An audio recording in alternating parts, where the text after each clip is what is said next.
Wakizungumza kwa masikitiko nje ya jengo hilo lililopo katikati ya mji wa Morogoro, walikuwa wapangaji kwenye eneo hilo wamesema baada kulipia, baada ya siku ya 3 tukaenda kwa meneja msaidizi.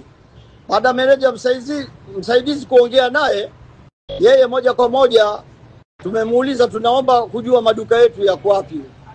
Meneja alitujibu kwa ukali, kwani lazima kuapa, kwani lazima kuonyesha maeneo yenu. Tunaomba kwa Mama Samia angalie hili shirika limekuwa shirika la kujifaidisha, kwa sababu leo unapowatoa watu mjini ukavunja nyumba, unajenga mjini plaza, wakati plaza ilitakiwa ijengwe Msamvu au Kionda. Unapotoa wapangaji huku, unawachagua wapangaji unawataka wewe, baada ya miaka 2-3 mji watu watageuka kuwa maskini. Tunalilia nafasi zetu tulikuwa tumetolewa.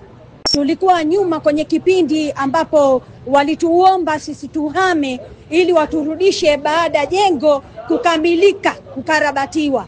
Tunashangaa leo nafasi ambazo tulikopo sisi wanapewa watu wengine ambao hawana vigezo wala sababu ya kupewa nafasi za kwetu. Sisi tuna mikataba miaka ya nyuma mpaka 2005 ya nyuma ya hapo. Tuna vigezo na sababu zote za kuwepo.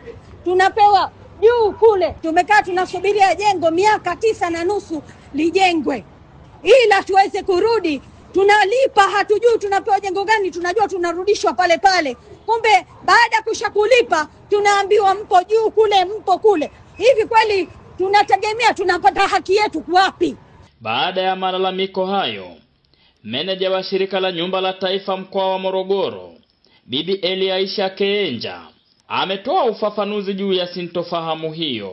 Jengo la zamani lilipobomolewa lilifuta kabisa ule upangaji wa awali. Jengo jipya limejengwa kitofauti na lile jengo la zamani. Kwa hiyo kusema kwamba mtu atarudi katika sehemu iliyokuwepo, ile sehemu haipo. Ni sehemu mpya kabisa. Apartment ni mpya na mpangilio ni mpya. Kwa hiyo kitu ambacho kimefanyika ni maombi yamekuja upya kama nilivyoeleza, na watu wamepangishwa kutokana na utaratibu wa jengo jipya lilivyokaa. Hussein Chalela amefanikiwa kupata frame au sehemu katika hili jengo jipya. Ila malalamiko yake makubwa ni kwamba alitaka apate sehemu ya mbele, ambayo tayari sehemu ya mbele ameshapangishwa watu wengine. Kwa hiyo katika utaratibu ni pale jengo linapokamilika, kama nilivyosema hapo awali,